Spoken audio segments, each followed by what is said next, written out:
Hello, my friends. We're back with another COVID isolation episode of the Bottom Shelf Project.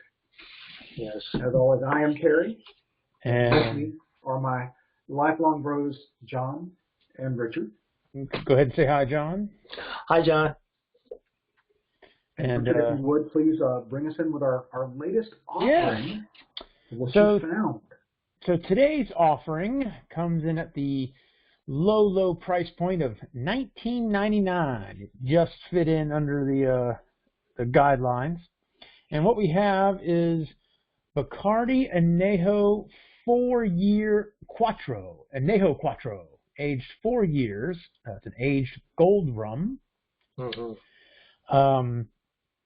And as you can tell, we have already cracked the bottle open, partly to pour Kerry some to deliver to his house, socially distant style. Exactly.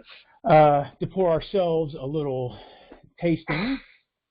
And we may or may not have made chai pina coladas with this earlier today. Jumping the gun on me. Yeah, we may or may not have waited. So we're gonna try some acting today. So for the uninitiated out there, I normally hear añejo in tequila, which is just basically Spanish for aged. Most of the rums we get are silvers, but a nice añejo rum, which is a barrel aged 4 years, is a nice turnaround. And I have to say, as soon as I crack this thing open, because it's aerated a little bit, the sweetness just popped right out. Yeah.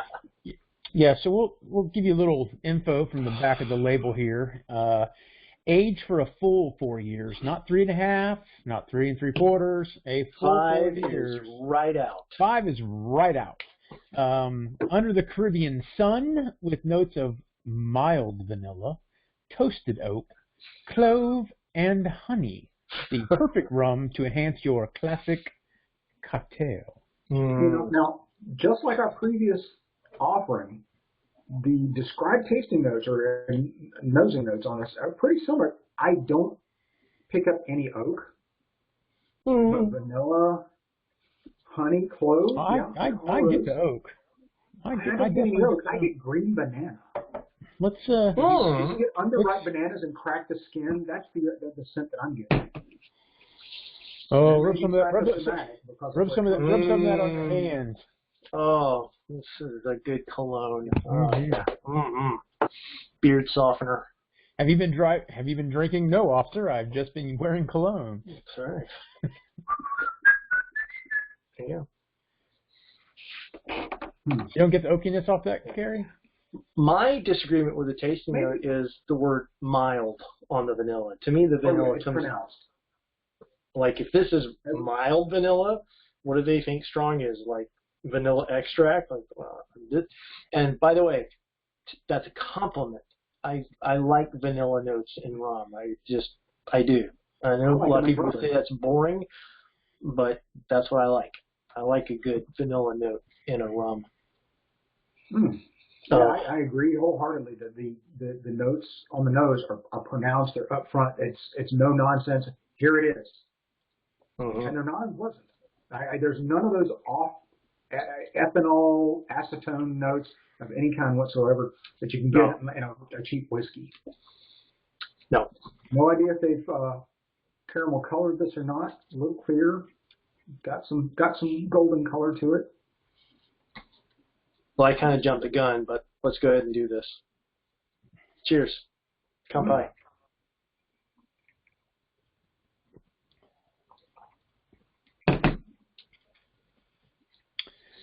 So your thoughts, Mr. Preston? They're adding a little bit of sugar to this, and that's not a bad thing. Some of my favorite rums, like a Diplomatico, add a little bit of sweetness back in after the fermentation process to really give that distinctive rum sweetness. The tasting, almost identical to the nose. I taste the wood. I don't smell it, but I can taste it. And a little bit of pepper on the back end of it. Yeah. Smooth, I only hear the pepper note. Easy drinking, not too thick, not cloying. Goes down nice, and a little bit of that black pepper right on the back of the palate. Yeah, which is why I really like it. Yeah, as I was telling Richard, because we did crack it earlier, and thought it would be a crime to just throw it into a cocktail without sampling it first. But when we sampled it the first time, I told him it almost feels like a distant cousin to Myers Planter's rum, which is a real popular favorite down here in Florida, and one of my all-time favorite rums. It's not nearly as like kabam as Myers rum is, but that's what I like about this. Is it's kind of like a toned down version of that. To me, this is a bit Americanized because it doesn't have that strong funk that a Jamaican rum has, or some of the Caribbean rums. Mm-hmm. And again, there's nothing wrong with that. I actually really like those a lot. My favorite rums are probably South American, but the Caribbean rums are fantastic too. Guatemala, that's my favorite. Well, I'm going to just throw this out there. I'm not sure if maybe the aging is what got rid of that funk. This is a very smooth rum. It's a sippable rum. You could just sip this with it. You don't even need to mix it. It goes down real smooth. Agreed. So maybe that's the benefit of this being the Anejo, the Quatro Anejo. Yeah. It makes it a lot smoother. There could be some wisdom in those words. Yeah. Man, this is a really pleasant experience. I mean, just sipping it neat. And my favorite rums, that's what I prefer to do. I prefer just to take them and sip them neat in a small shot glass like this and really savor them. And that sweetness pops, the aromatics to it, the vanilla and the other things really they come through in the end. And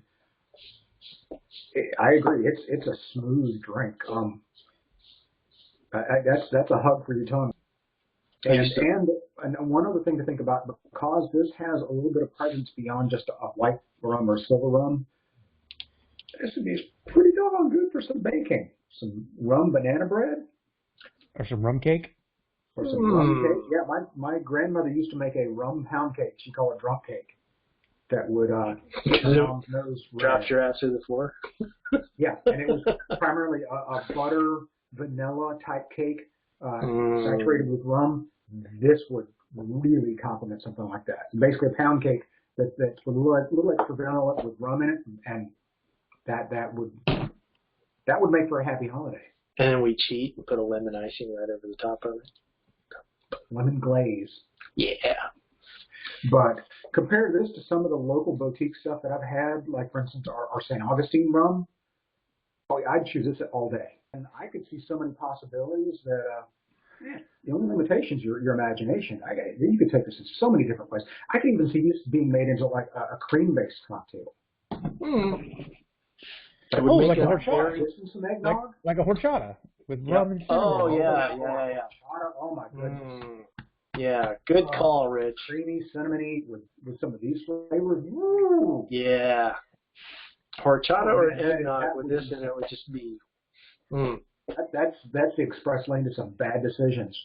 Especially around the holidays, Yeah. Well, I don't know about you, gentlemen, but this was a proud member of the Empty Glass Club.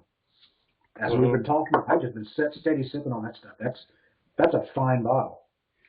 The other thing that really makes me happy about this is, like, we always talk about what we drank when we were in high school and college, and Bacardi was like the rum of choice when we were in high school. If you could score a bottle of Bacardi, good on you. But then, you kind of get away from Bacardi. You go try all these other things. So it's nice to come back to Bacardi and see Bacardi's got like really good offering. And this is it. Yeah, I like it. And I have to admit, maybe it's elitist stuff, but when you hear a really common big name, immediately I kind of put it a couple pegs lower, just because you expect something to be so widely marketed and so common to be a little bit lower quality. And this is not the case at all. Also, made in Puerto Rico, so it's Merc.